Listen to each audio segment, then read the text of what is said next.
Hello बच्चों, let's read the question. The question says an object has uniformly accelerated motion. The object always speed up after the time when its velocity becomes zero. यानी इस question के अंदर क्या बोला है कि object की जो स्पीड है वो इंक्रीज होती है जब उसकी वेलोसिटी क्या हो जाती है, जीरो हो जाती है. उसके बाद में जितना भी टाइम है उसकी वेलोसिटी क्या होती है, इंक्रीज होती है. ये हमें प्रूव करना है. Prove the above statement holds when both u and a are negative. यानी हमें क्या दे रखा है कि जो इनिशियल वैल्यू है वेलोसिटी की वो नेगेटिव है और एक्सिलरेशन की जो वैल्यू है वो भी हमारी क्या है, नेगेटिव है. सो इस क्वेश्चन को करने के लिए हम क्या करेंगे कि वीटी ग्राफ ड्रॉ करेंगे. ठीक है बच्चों, वेलोसिटी और टाइम पीरियड का ग्राफ ड्रॉ करेंगे. तो हम जानते हैं कि स्लोप ऑफ, यानी जो वेलोसिटी टाइम का जो ग्राफ होता है उसकी स्लोप जो होती है, सो हम क्या लिख सकते हैं, स्लोप ऑफ वीटी ग्राफ. तो जो हमारा वीटी ग्राफ होता है उसकी slope, so slope of VT graph is a. तो वो किसको रिप्रेजेंट करती है, तो एक्सिलरेशन ए को रिप्रेजेंट करती है. अब देखो हमें क्या दे रखा है कि ए की वैल्यू क्या है, नेगेटिव है और यूनिफॉर्मली एक्सिलरेटेड मोशन है. इसका मतलब जो एक्सिलरेशन है वो हमारा क्या है, कांस्टेंट है. तो सेकंड हम क्या लिख सकते हैं, ए इज इक्वल्स टू कांस्टेंट. तो ए की वैल्यू क्या है कि चेंज नहीं हो रही है, तो ए की वैल्यू हमारी क्या हो गई कि कांस्टेंट हो गई. ठीक है बच्चों, अब ए क्या है, ग्राफ का स्लोप भी है और ए क्या है, कांस्टेंट भी है. तो इसका मतलब स्लोप कांस्टेंट हो गई.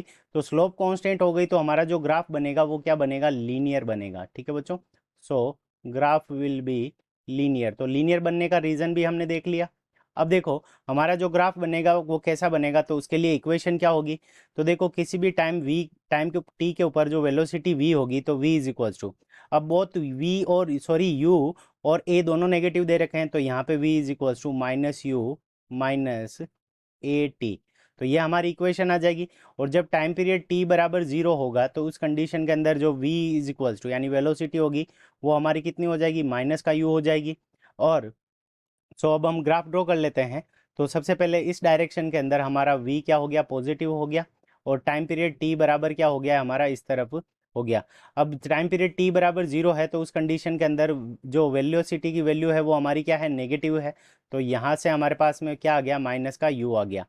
अब देखो हमें स्लोप क्या दे रखा है, नेगेटिव, यानी ए की वैल्यू नेगेटिव है. तो स्लोप को हम किस से रिप्रेजेंट करते हैं, टेन थीटा से. सो टेन थीटा हमारा क्या हो है, नेगेटिव. तो टेन थीटा नेगेटिव है, इसका मतलब टेन थीटा सेकंड क्वाड्रेंट में होना चाहिए. सेकंड क्वाड्रेंट में होना चाहिए, इसका मतलब थीटा की जो वैल्यू है वो ग्रेटर देन 90 डिग्री होनी चाहिए. पॉजिटिव एक्सिस से जो लाइन का एंगल बनेगा वो ग्रेटर देन 90 डिग्री बनेगा.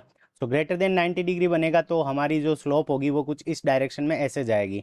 अब देखो इसकी वेलोसिटी जीरो कब होगी, तो वेलोसिटी जीरो करने के लिए हमें क्या करना पड़ेगा, इसको इस साइड में इंक्रीज करना पड़ेगा.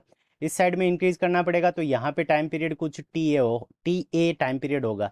तो 8 time t is equals to t ए.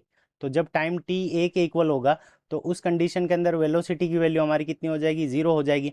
अब आफ्टर टी ए यानी टाइम पीरियड टी ए के बाद में क्या होगा, तो आफ्टर टी ए. तो आफ्टर टी ए, तो टी ए के बाद के अंदर क्या होगा, तो देखो यहाँ पे वेलोसिटी की जो वैल्यू है वो नेगेटिव के अंदर क्या हो रही है, इंक्रीज हो रही है. वेलोसिटी की वैल्यू नेगेटिव के अंदर हो सकती है बट स्पीड की वैल्यू कभी भी नेगेटिव नहीं हो सकती. So after T A speed will increase, क्योंकि स्पीड हमेशा पॉजिटिव होती है. वेलोसिटी इंक्रीज हो रही है, नेगेटिव में हो रही है, बट स्पीड क्या होगी, पॉजिटिव के अंदर इंक्रीज होगी. तो after T A speed will increase. तो हमें यही प्रूव करना था कि जब वैल्यू वेलोसिटी की वैल्यू जीरो हो जाती है उसके बाद के टाइम पीरियड के अंदर जो हमारी स्पीड की वैल्यू होती है वो इंक्रीज होती है. सो हमारा after T A speed will increase. So this is our correct answer. I hope you understood it well. Best of luck. Thank you.